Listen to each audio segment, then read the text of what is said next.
बिस्मिल्लाहिर्रहमानिर्रहीम। अस्सलाम वालेकुम। वेलकम बैक सीमा ज़ैड ए किचन यूट्यूब चैनल में। मेरे प्यारे दोस्तों और व्यूवर्स, आप सब कैसे हैं? उम्मीद करती हूँ आप सब खैरियत से होंगे और आप लोग की दुआओं से अल्लाह पाक का बहुत बहुत करम है। मैं बिल्कुल ठीक हूँ। आज मैं फिर हाजिर हुई एक बहुत ही ज़बरदस्त बंगाली मोरेला रेसिपी के साथ। पाकिस्तान में हम इसे मीठी मुठी टांगरी कहते हैं। बहुत ही जल्दी बन जाती हैं और बहुत ही कम चीज़ों के साथ। वीडियो को एंड तक देखिएगा।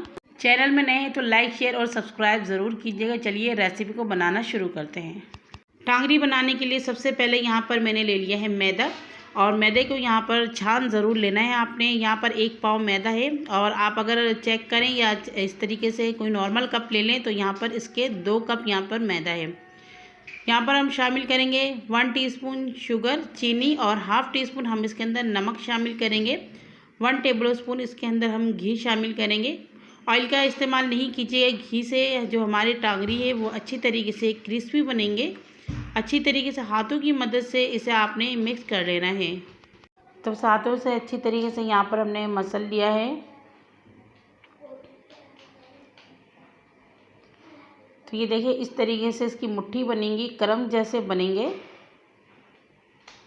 अब इस टाइम पे हम इसके अंदर पानी शामिल करेंगे। जो नल का जो नॉर्मल पानी है, गर्म पानी इस्तेमाल नहीं कर रहे हैं, नल वाला पानी इस्तेमाल कर रहे हैं। तो 1 कप मैंने ले लिया। थोड़ा थोड़ा करके इसके अंदर हम डालते जाएंगे और इसका एक अच्छा सा डो तैयार करेंगे। जैसे हम रोटी के लिए तैयार करते हैं बिल्कुल उसी तरीके से एक डो तैयार कर लेंगे। तो बस पानी थोड़ा थोड़ा करके डालते जाइएगा। और ये देखिए एक डो हमारा यहाँ पर तैयार हो चुका है। तो यहाँ पर आप देख सकते हैं तकरीबन 2 टेबल स्पून जितना पानी बच गए। 1 कप पानी पूरा इस्तेमाल नहीं हुआ। बस 1 से 2 मिनट अच्छी तरीके से इसे हम मुखिया लगाएंगे।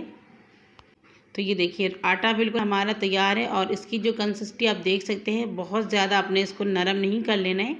थोड़ा सा तेल या घी जो भी हो आप ऊपर अप्लाई कर दें, ताकि जो हमारे आटा है, डो है, इसके ऊपर पापड़ी ना जमे। तेल या घी लगाने के बाद तकरीबन 15 से 20 मिनट आपने इसे कवर करके रखना है, ताकि जो आटा है बिल्कुल अच्छी तरीके से सॉफ्ट हो जाए। तो प्यारे व्यूअर्स, यहाँ पर 20 मिनट हो गए और ये देखिए मैंने कवर करके रखा है। माशाल्लाह आटा कितना ज़्यादा सॉफ्ट हो गए। ये देखिए बिल्कुल चिकनी हो गई है। बस इसको थोड़ा सा आप इस तरीके से हाथों से मसल लें। देखिए दोबारा से थोड़ा से आधा मिनट आप इसको गूंद लें तो माशाल्लाह ज़बरदस्त आपका डो तैयार हो गया है। अब अगला काम क्या करना है, आपने सर्फिंग के ऊपर थोड़ा सा कर लेना है मैदा आटा जो भी है डस्ट, और फिर आपने यहाँ पर डो को निकाल लेना है। यहाँ पे अगर आपके पास थोड़ी बड़ी खुली जगह है तो आप इसका एक ही पेड़ा बना लें। मेरे पास थोड़ी जगह शॉर्ट है, मैं इसलिए इसकी 2 पेड़े बनाऊंगी। तो ये देखिए बस जिस तरीके से हम रोटी के लिए पेड़ा तैयार करते हैं, हाथों में लेके इसको गोल गोल घुमा के खूबसूरत सा गोल सा इसका पेड़ा तैयार करते हैं, बस उसी तरीके से हम इसका पेड़ा तैयार कर लेंगे।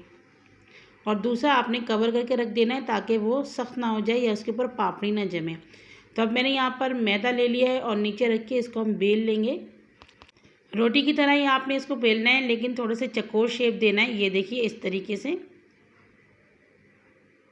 मैदा आपने लगाते जाना है और इसको बेलते जाना है। कोई मसला नहीं, अगर इसमें ज़्यादा मैदा भी चला जाए तो कोई टेंशन वाली बात नहीं है।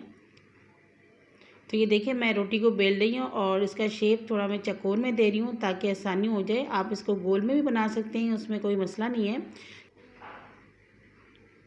तो यहाँ पर देखिए रोटी को मैंने बेल लिया है और इसकी चौड़ाई आप देख सकते हैं। हम जो पराठे वाले जो रोटी बेलते हैं तो उसकी जो चौड़ाई होती है उससे आपने थोड़ा सा ज़्यादा इसकी चौड़ाई रखनी है, और फिर आपने किसी छुरी की मदद से इसकी कटिंग करनी है लंबाई में। तो आधे आधी इंच पे आपने रख के इसकी कटिंग करनी है। अगर पिज़्ज़ा कटर है तो आप उससे कर लीजिएगा, उससे तो बिल्कुल ही आसान होता है काटना। तो बस आपने इसी तरीके से इसको पहले कटिंग कर लेना है। तो मैं यहाँ पे पहले इसको कटिंग कर लेती हूँ, उसके बाद आपको दिखाती हूँ। तो यहाँ पे देखें मैंने कटिंग कर ली है। अब इसको बीच में से दोबारा से इस तरीके से कट लगाऊंगी। थोड़ा सा साइज़ छोटा करना है। आप यहाँ पे अपनी मर्ज़ी के मुताबिक साइज़ बना सकते हैं।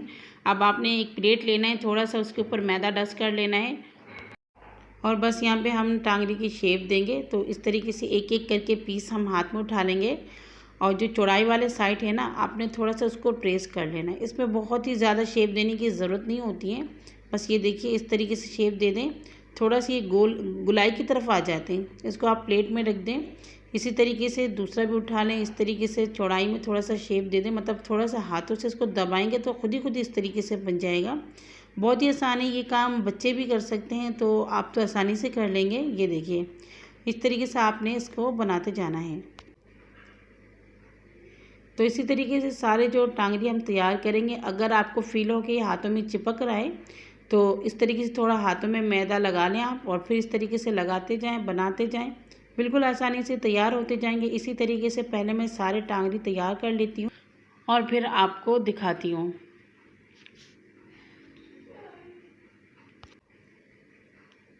तो ये देखिए माशाल्लाह मेरे प्यारे दोस्तों और व्यूअर्स, सारे यहाँ पर मैंने तैयार कर लिए हैं और ये बिल्कुल रेडी हो चुके हैं। अब इसको फ्राई करने के लिए चूल्हे के ऊपर मैंने पहले से ऑयल को रख दिया था गर्म होने के लिए। ऑयल को बहुत ज़्यादा आपने गर्म नहीं करना है, मीडियम गर्म कर लेना है और फिर एक एक करके आपने इसके अंदर टांगरी जो है वो ऐड करते जाना है। फ्लेम को आपने बिल्कुल लो रखनी है। आप ऑयल की जो टेम्परेचर है उससे अंदाज़ा लगा सकते हैं इसके बबल्स को देखकर कि जो ऑयल की जो टेम्परेचर है आपने कितना रखना है।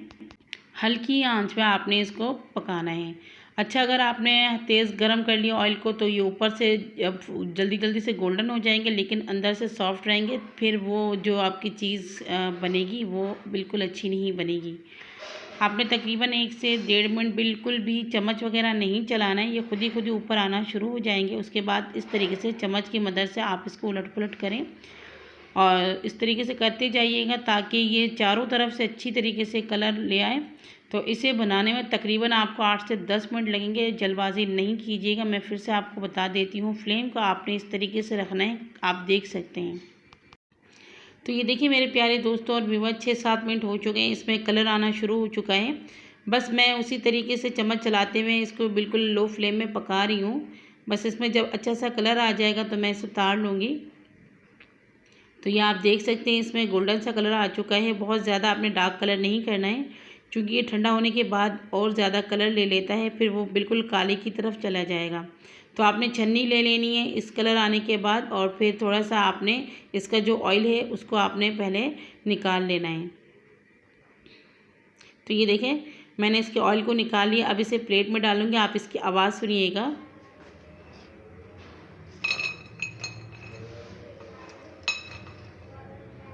तो यहाँ पर आपने इसकी आवाज़ सुन ली है, ये देखिए।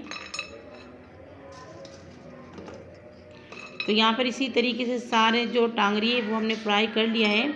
आप चाहें तो इस तरीके से नमकीन भी इसे खा सकते हैं, ये वैसे भी अच्छी लगती हैं। जो लोग चीनी वाला इस्तेमाल नहीं करते, मना होता है, परहेज़ी होते हैं, वो इस तरीके से बनाकर इसे तकरीबन 1 महीने के लिए सेव कर सकते हैं। और माशाल्लाह बहुत ही ज़्यादा ये देखें क्रिस्पी, ये देखिए। हम यहाँ पे मीठी टांगरी बना रहे हैं, तो चलिए इसके आगे की जो प्रोसेस है, मेन प्रोसेस है, वो उसको करते हैं। चूल्हे के ऊपर एक कढ़ाई रखकर आधा कप हमने पानी डाला है, नीचे से फ्लेम ऑन है, और 1 कप हम इसके अंदर चीनी डालेंगे। जितना आपने चीनी लिए उसका हाफ आपने पानी डालना है, और मीडियम फ्लेम करके चम्मच चलाते हुए चीनी को आपने यहाँ पर गला लेना है, इसका शीरा बना लेना है। तो ये देखिए चम्मच चलाते रहेंगे और चीनी बहुत ही जल्दी से मेल्ट हो जाते हैं, बस चलाते जाएंगे इस तरीके से। तो ये आप देख सकते हैं इसमें झाग बनना शुरू हो चुके हैं, यानी कि हमारे जो शीरा है वो रेडी हो रहे हैं। तो ये देखिए कितनी तेज़ी से झाग बन गए। तो पकाएंगे इसको तकरीबन 2 मिनट तक मीडियम फ्लेम करके, जब तक इसमें एक तार नहीं बन जाता है। तो ये देखें इसका जो शीरा है बिल्कुल रेडी हो चुका है, और ये इतना गाढ़ा गाढ़ा सा हो गया। तो मैं इसको चेक करके आपको दिखाती हूँ कितना आपने रखना है। तो ये देखिए इसकी तार बन रही है ना इस तरीके से, जब तार बने समझ जाइए शीरा रेडी हो चुके हैं।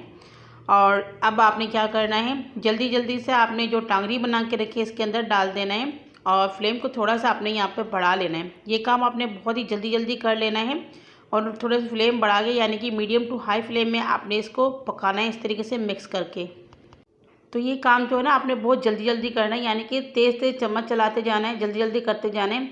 इसके अंदर जो शीरा आपको नज़र आ रहा है ना, इसको आपने ख़त्म करना है, यानी कि ये जो टांगरी बन रही है इसके साथ चीनी चीनी सा ये जम जाएगा, तो समझ जाइएगा ये रेडी हो रहा है। तो ये देखें माशाल्लाह ज़बरदस्त चीनी इसके ऊपर चिपकना शुरू हो गए, और इसके नीचे बिल्कुल भी जो लिक्विड जैसा है वो नहीं होना चाहिए। ये देखिए थोड़े थोड़े बबल नज़र आ रहे हैं, बस ये भी ख़त्म हो जाए तो ये टांगरी हमारे रेडी हो जाएंगे। तो जल्दी जल्दी आपने इस तरीके से हाथ चलाते जाना है। और ये देखें बिल्कुल अच्छी तरीके से ये टांगरी हमारे रेडी हो चुके हैं। अब चूल्हे की जो फ्लेम है इसे हम कर लेंगे बंद और इसे किसी दूसरे बर्तन में निकाल लेंगे ताकि ये ठंडा हो जाए। तो ये देखिए आवाज़ सुनिए इसकी, ठंडे हो चुके हैं और माशाल्लाह आप इसकी आवाज़ सुन सकते हैं। तो यहाँ पर हम इसे एक प्लेट में भी निकाल लेते हैं। आप इसकी आवाज़ सुने बस, इससे आपको अंदाज़ा हो जाएगा कि ये कितनी क्रिस्पी बनी है। और ये देखें माशाल्लाह ज़बरदस्त से हमारे मीठी टांगरी रेडी हो चुके हैं और दिखने में कितना ज़बरदस्त है। आप इसे तकरीबन 1-1.5 महीने तक किसी एयरटाइट बॉक्स में रखकर इसे सेव कर सकते हैं और जब दिल चाहे से निकाल कर इंजॉय कर सकते हैं। तो मैं इसको दिखाती हूँ कितनी कड़क है, ये देखिए। तो इसकी आवाज़ सुने बस आप, मैं चुप हो जाती हूँ, आप लोग इसकी आवाज़ सुने।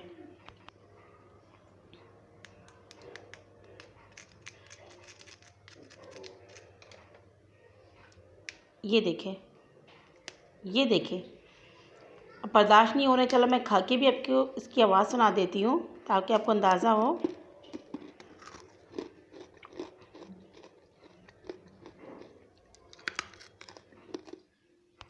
तो आपने देख लिया होगा कि ये कितनी क्रिस्पी और क्रंची बनी है। बहुत ही मज़ेदार, बहुत ही टेस्टी बनती है। इसे बनाकर आप सेव भी कर सकते हैं, जब दिल चाहे इंजॉय कर सकते हैं। रेसिपी अच्छी लगी तो प्लीज़ ज़रूर ट्राई कीजिएगा, कमेंट्स कीजिएगा, लाइक शेयर सब्सक्राइब ज़रूर कर दीजिएगा और अपने फैमिली मेम्बर दोस्तों के साथ शेयर ज़रूर कीजिएगा। एक नई रेसिपी के साथ फिर मिलूँगी। अल्लाह हाफ़िज़।